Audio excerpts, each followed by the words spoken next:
ہر قسم کی نظر بد سے، حسد سے، بندشوں سے، شیلوں کے شر سے، دشمنوں سے، جادو سے، تعویذ سے حفاظت ہوگی۔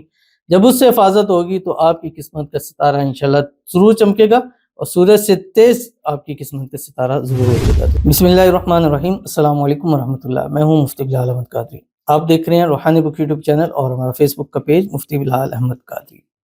شعبان کا مبارک چاند طلوع ہوتے ہی یہ دعا لازمی پڑھیں، قسمت آپ کی سورج سے تیز چمکے گی۔ آج کل میں انشاءاللہ شعبان المعظم کا چاند طلوع ہو جائے گا اور رمضان المبارک کی آمد ہے، یعنی شعبان کا چاند طلوع ہوگا تو پورا ایک مہینہ رہ جائے گا رمضان المبارک کے اندر، اور یہ دعا بھی لازمی پڑھا کریں، اللہم بارک لنا فی رجب و شعبان وبلغنا رمضان۔ اور جب بھی نیا چاند طلوع ہو، نئے چاند کے طلوع کی دعا ضرور پڑھا کریں، اور نئے چاند کے اوپر تجربات کے اندر یہ میرے اپنے، یہ نہیں ہے کہ کوئی کہے کہ یار مجھے اس سے فائدہ ہوگا، بلکہ میں نے اپنی ذات میں خود دیکھا ہے کہ نئے چاند کے اوپر جو اعمال چیزیں کی جاتی ہیں ان کا بہت اچھا رزلٹ ملتا ہے، اور اس وقت کے اندر دعائیں بھی قبول ہوتی ہیں، اور اس کے پہلے جو 7 دن ہوتے ہیں بہت زیادہ ہوتے ہیں، اور پھر اس کی آگے نوچندی جمعرات ہے، پہلا جمعہ ہے، اس کی تو پھر کیا ہی بات کرنی ہے۔ تو اگر آپ چاہتے ہیں کہ اس شعبان المعظم کے سٹارٹ ہوتے ہی آپ کے نصیب کھل جائیں، نصیبوں کے بند تالے کھل جائیں، قسمت سورج سے تیز چمک جائے، تو اس رات، جس رات چاند طلوع ہوگا اس رات آپ نے 3 تسبیحیں یہ ضرور پڑھ لینی ہیں، جو بھی میں آپ کے سامنے اس ویڈیو میں شیئر کروں گا۔ آپ سے گزارش کروں گا ویڈیو کو لائک کیجیے گا،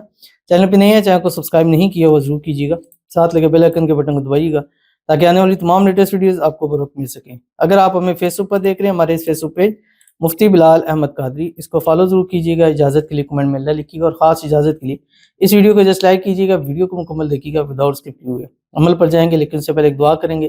دعا پر امین ضرور کہیے گا، کمنٹ میں امین لکھیے گا، زبان سے دل سے کہیے گا۔ اگر آپ بھی اپنے لیے خصوصی دعا کرانا چاہتے ہیں اس ویڈیو کے نیچے کمنٹ کیجیے گا، نیکسٹ ویڈیو میں آپ کے لیے دعا ضرور کی جائے گی۔ کہتے ہیں السلام علیکم، وعلیکم السلام۔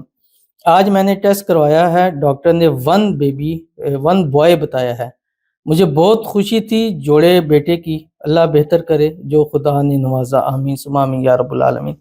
لئن شکرتم لازیدنکم، جب شکر کرتے ہیں تو اللہ تعالیٰ مزید عطا فرماتا ہے، اور یہ تو ماشاءاللہ بڑی اچھی بات ہے۔ اب کہیں اولاد کو ترس رہے ہیں اور اللہ تعالیٰ نے آپ کو بیبی بوائے نصیب کیا ہے تو انشاءاللہ اس پہ شکر کریں، اللہ تعالیٰ اگلی دفعہ انشاءاللہ آپ کو جڑوا بیٹے بھی نصیب کرے گا، اور اللہ تعالیٰ آپ کے لیے آسانیاں کرے، اللہ تعالیٰ اس جو آپ کی پریگننسی ہے اس کی حفاظت فرمائے، اور اس میں جو اولاد آپ کو نصیب ہو، زندگیوں والی ہو، نصیبوں والی ہو، نیک ہو، صالح ہوں، فرما بردار ہوں، اور جتنی ہمارے بہنیں ہیں، بیٹیاں ہیں جو اولاد سے محروم ہیں، اللہ کرے جب بھی وہ ٹیسٹ کرائیں ان کے بھی ٹیسٹ پازیٹیو آئیں، اور اللہ تعالیٰ ان کو بھی اپنے بیٹے، اپنے وارث سب کو نصیب فرما دے، آمین ثم آمین یا رب العالمین۔ تو چلتے ہیں اپنے وظیفے کی طرف جو میں نے آپ کے سامنے شیئر کرنا ہے، اور یہ اس رات آپ نے جس رات سے چاند طلوع ہوگا اس رات پڑھنا، اور کوشش کریں کہ چاند کے پہلے 11 نائٹ یہ جتنے بھی چاند کے حوالے سے وظائف ہے ضرور کر لیا کریں، بستر پہ لیٹ کے کریں، لیکن چاند کو دیکھ کے کچھ نہ کچھ ضرور پڑھا کریں کہ اس کے بہت زیادہ فوائد ہمیں نظر آتے ہیں۔ تو اس رات آپ نے 3 تسبیح پڑھنی ہے، اس کی جو میں آپ کے سامنے شیئر کروں گا، اول آخر 3 7 11 مرتبہ درود ابراہیمی کے ساتھ جو ہم نماز کے اندر پڑھتے ہیں، اللہم صلی علی محمد وعلی آل محمد کما صلیت علی ابراہیم وعلی آل ابراہیم انک حمید مجید، اللہم بارک علی محمد وعلی آل محمد کما بارکت علی ابراہیم وعلی آل ابراہیم انک حمید مجید۔ پڑھنا کہ آپ کی اسکرین کے اوپر آ رہا ہے، اللہم انی اعوذ بک من جہد البلاء ودرک الشقاء وسوء القضاء وشماتۃ الاعداء۔ یہ پڑھیے گا، ہر قسم کی نظر بد سے، حسد سے، بندشوں سے، شیلوں کے شر سے، دشمنوں سے، جادو سے، تعویذ سے حفاظت ہوگی۔ جب اس سے حفاظت ہوگی تو آپ کی قسمت کا ستارہ انشاءاللہ ضرور چمکے گا، اور سورج سے تیز آپ کی قسمت کا ستارہ ضرور ہو جائے گا۔ تو ضرور اس پر عمل کیجیے گا، انشاءاللہ آپ کو بہت فائدہ ہوگا۔ ملتے ہیں انشاءاللہ کسی اچھی نیکسٹ ویڈیو کے اندر، تب تک کے لیے اللہ حافظ۔